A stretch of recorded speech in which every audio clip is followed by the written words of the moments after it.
Clean water starts with understanding what's actually in your water and then knowing which filters remove which contaminants. In this video, I'll walk you through the basics of water filtration, show you how to evaluate contaminants, explain the most common filter technologies, and demonstrate what it takes to install and maintain a filtration system at home. Whether you're just getting started or looking to improve an existing setup, this video will help you have a solid foundation for making informed decisions about your drinking water. Go to alkalinewaterplus.com/water filtration basics, and then you'll come to the page about water filtration basics and listen to this video as you explore the page. Just under the overview, and I'm just going to kind of skim through some of this, is a section called Common Water Contaminants. And that's a pretty important section, but you can read the whole section or you can just focus on which contaminants you'd like to learn more about. I start out with a graphic image here of my water in St. Louis County, and then the various contaminants that St. Louis County reports, and then you can see the amount that's in my water, the maximum that St. Louis County will allow, and then my goal being pretty much zero of most of these things, which is why I filter my water. So interestingly, their goal for fluoride, for instance, is 1, and my goal is 0. And I give my rationale about why I'm concerned about fluoride just below the chart. And then I also talk about the other water contaminants and the system that I use to get most of all the extra contaminants that the water district doesn't even report about because it's not regulated yet. So I want to get all those things out of my water too. And the ultra water filters, I have a little section giving you my rationale for those. And then also this little link here to show the laboratory testing of the ultra water filters, which is very impressive. You should definitely check that out. Okay, now moving down, the next section, it's really kind of part of this contaminants section, is just giving you a quick, brief rundown of the best filter by contaminant. So for instance, to get arsenic out of your water, and everybody's water quality is going to be different. So I don't have arsenic in my water, but if you did, you might want to get this arsenic, lead, and fluoride filter that I recommend. Also, the ultra water filter is another good one for removing arsenic as well as everything else. All right, so I give you the main contaminants and then a real quick name of the filter that does the best job for each one of those contaminants here. And then I go on further with a little further down, finding out how, giving you the instructions of how you can find out what's in your water. You can do the search, I tell you how to do that, or you can just call this number 888-692-5525, and I'll be happy to do a water quality report for you and just kind of summarize for you which filters you need for the main contaminants that is in your water. Okay, and then below that, now you're going to see detailed explanations. This is where my page goes into a really deep dive on the filter media. And you can just carry on down the page to see each one in order. Or let's say you wanted to just specifically look at KDF. You wanted to see, well, what is that? So you could just jump to that section. Here it is, and it gives you a rundown of what exactly is that filter, what kind of contaminants is it good for removing, etc. So all of this is a very deep dive in the filter media. The next detailed explanations section is a deep dive into the common contaminants, which were kind of briefly mentioned above.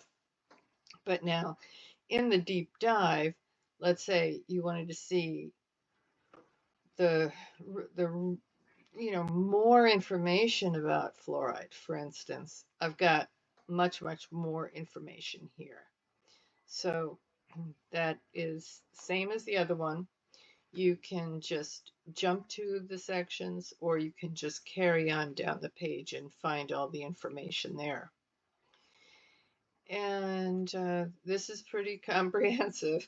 Here's a little summary at the end of that section that just kind of reiterates what was said above, but very concisely. And then now there's more information just about different kinds of filters, ionizing your water, shower and bath filters, water ionizers, whole house water filter systems, and this kind of thing. And then the next section is what I'm going to do a demo on today, which is the installing and maintaining filter systems. So just before we start the demo, I just wanted to go over this section of the page because it's got pictures of these different fittings, and all water filter systems will have to have some sort of housing usually. This is an example of a housing, a triple housing here. Here's a single housing. Usually you don't get more than 4 housings. I have 4 under my sink, but I have a triple housing, and you'll see that later, and plus a single housing. And then there's quick connect fittings, and this is another little push-in quick connect fitting. These things are all found on the accessories page. And then this is kind of a external shut-off. So if you have your system and you want to be able to shut it off without having to shut your cold water connection off, I do it. It just makes it easier. I can shut it off a little closer to the front of my undersink, and it's pretty inexpensive to get one of these things. Just fits right in the line. Now here's a diverter. Some people will get a filter system that hooks right to their faucet, and they would use a diverter. If your filter system's going to fit under your sink, then I will show you. I have a video on how to do that below, and that's called a T, also called an angle stop valve. There are also these kind of fittings. They're NPT, which stands for National Pipe Thread, and it's basically a standardized thread. So when you're threading 2 joints together, and basically this here, I call it a hose, and you probably call it a hose too, but it's called a pipe in the plumbing world.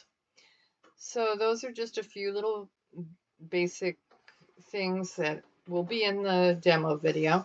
And once I finish the demo video, I'm going to post it right here at the top of this section of demonstrations of water filter installation basics. So it'll go before this one right here.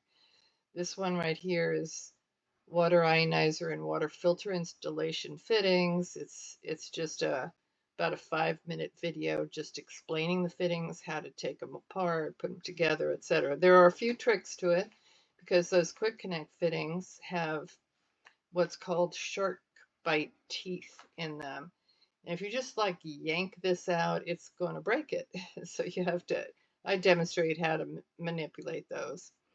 This next video is another like 5-minute video on installing a T, And that's where, if you're going to hook to your under your sink, the cold water line. And then at the very bottom of the page, you'll see some other kind of important sections, related links, and just more information about the health of filtered water. And then a whole section on frequently asked questions, which is interesting to know. So that's that. And I'm going to do a demo of installing or changing my filter system, which I already have under my sink. If you look close, you can see the T that's hooked up to the cold water line there. And I also like to have a lot of extra hosing, so you'll see that in this video. This way I can get to things easily. Now you can see I've moved this triple filter housing up to my countertop so I can manage it. That I put a sticky note on there telling me which filters are in which slots of the thing. I always fill the filters up as much with water as I can so that it doesn't develop a block on the line. Just suffice it to say that that's a thing that can happen. I also check the gasket in the filter systems as I'm changing them, and if they need to be changed, I'll change them. And you can see me screwing the filter back on by hand. And when it's sufficiently on by hand, then I'll go ahead and use a filter wrench to tighten it the rest of the way. Now keep in mind, I'm not going to want to over tighten it because if I do, next year it's going to be really hard to get this thing open. But there is a fine line because I don't want it to leak, so I do have to tighten it enough. Now, the next thing I'm going to show you is it's been over 5 years and I removed the old connectors at the ends and I'm going to put new connectors in. Now, these are threaded fittings and I showed you that earlier. And so I'm showing you how I measure, and it's not an exact science. So I will often get a couple of different kinds of threadings if I forget which fitting I'm supposed to use. And I in this case, I've got a 3/8 and a 1/2 one, and I'm gonna I can see that the 3/8 is the one that's gonna fit here. So now I'm going to show you this fitting that I'm going to install. It is going to already have a gasket on it. So I don't really need to use the plumber's tape because of that, but I'm going to show you. I'm going to put the plumber's tape on it anyway, just to show you how I wrap that around. I'm going to wrap it around about 5 times and then smooth it with my fingers, and it will just keep the leak from happening in between those threads.